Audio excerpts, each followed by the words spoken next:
Great, thank you, Alex, and good evening, everyone. Delighted that we've got so many, again, a packed audience with us this evening. And very, very pleased, good friend Sir Brady is our speaker this evening. Just a little bit on Graham.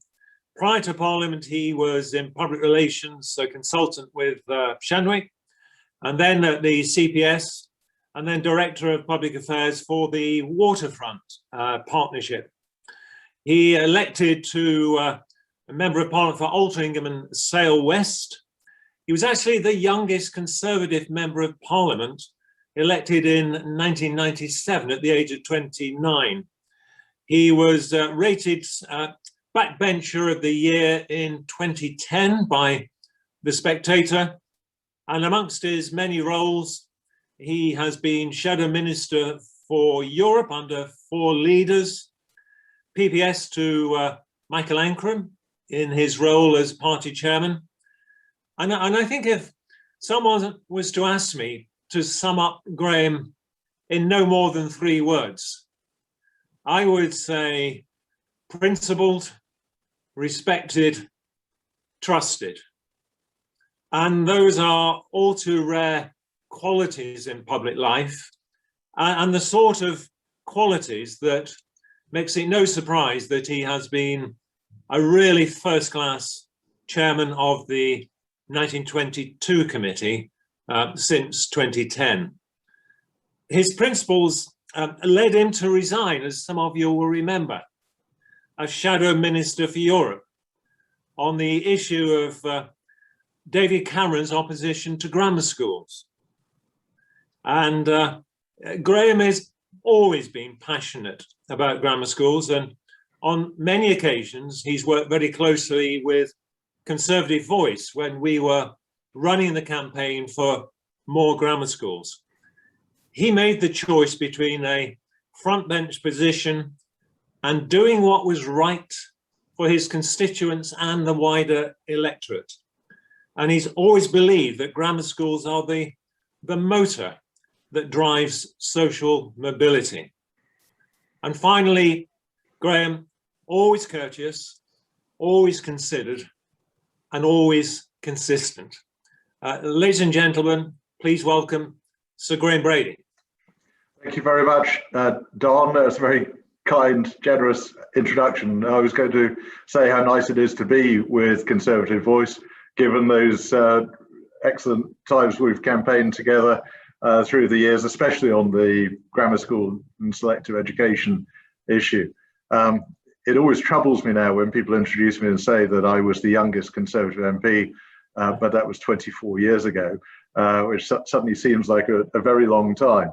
And of course, in that 1997 general election, when we faced that great Blair landslide, and I think my constituency, Altrincham Sale West, was probably as much like most of the seats that we lost that we never thought we could lose as any other, because we are suburban, mostly with South Manchester fringe. You can see lots of similar suburban constituencies which went to Labour in that election. And I've always said to people, the experience of being at the count that night, thinking that the majority was going to go down from about 15,000 to maybe 7 or 8, and then seeing it coming to within 1,505 was the end result. And my agent had agreed with the other side. If it was below 1,500, we'd have a recount. So we very fortunately avoided that additional misery. But I knew that I could bear a swing from Conservative to Labour of, I think it was 12.4%. And the biggest biggest swing since wartime had been 5%. So I thought, well, this is bound to be fine. And then somebody at the count had an earpiece in and was listening to the other results coming in, and Sir Malcolm Thornton lost the Crosby constituency with a swing of 14.2%, which is when the sweat started to break out on the forehead. So a lot of water under the bridge since then. And I think it's true to say that politics seems to have moved to a different world where everything happens much more quickly, and the volatility is huge, and the shifts in voting behaviour, some of that is of course very welcome, and having been at university at Durham and spent time campaigning in the Northeast in the 1980s, sometimes knocking on doors in former pit villages where the pit was no longer open, we had some interesting reactions. But it always brings a smile to me now every time I see or hear one of my colleagues representing one of those sort of marvellously improbable Tory seats, like Hartlepool or like Sedgefield or Northwest Durham. And it's a real sign of that seismic shift that we saw at the last election. But one of the things that I think we need to keep very much at the front of our minds, though, is both trying to make sure that we continue to talk the straight language that appeals to the electorate in those red wall seats, but also we've got to make sure that we don't see this inversion in politics leading to the Conservative Party being squeezed out of some of the middle class affluent constituencies that we used to think were naturally our own. And whether that be seats like St Albans that last time went to the Liberal Democrats, some of the seats on the South Coast, I think it's interesting the demographic changes. Some of my colleagues representing places like Worthing who are seeing people moving out of London, and sometimes it's a very different kind of electorate. And my constituency, in a way, is a perfect microcosm because I go from two of the wealthiest wards in the north of England to what we used to call Manchester Overspill Council Estate, and then the bit in the middle is where I grew up. And so I've seen the Tory vote. We still win in the more affluent wards, but not by the landslide that we used to. And now we win in the council estates. And this balancing act of the differences in demography and the politics that appeal to these different audiences is a very interesting challenge for us. And I'll close just with a thought, because we've got that challenge.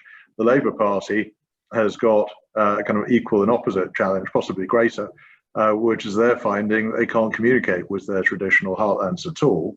And so they've lost those swathes of the country. And it often seems whenever they do try to communicate with them, they get it wrong because they just don't understand what the problem is. So I think we've got some great opportunities. And obviously, as we move through challenging times, we've also got to be conscious that this last year, 15, 16 months, has set up some real difficult tasks to address, whether it be the backlog of operations and consultations in the NHS, whether it be the massive damage to the public finances, the consequences that might be global that will see the danger of inflation creeping back, and how we deal with those challenges which have disappeared for so many years. So we will have a full agenda. But with that, I'd just say, again, pleased to be with you. I recognise one or two people in the audience, and I look forward to hearing your questions.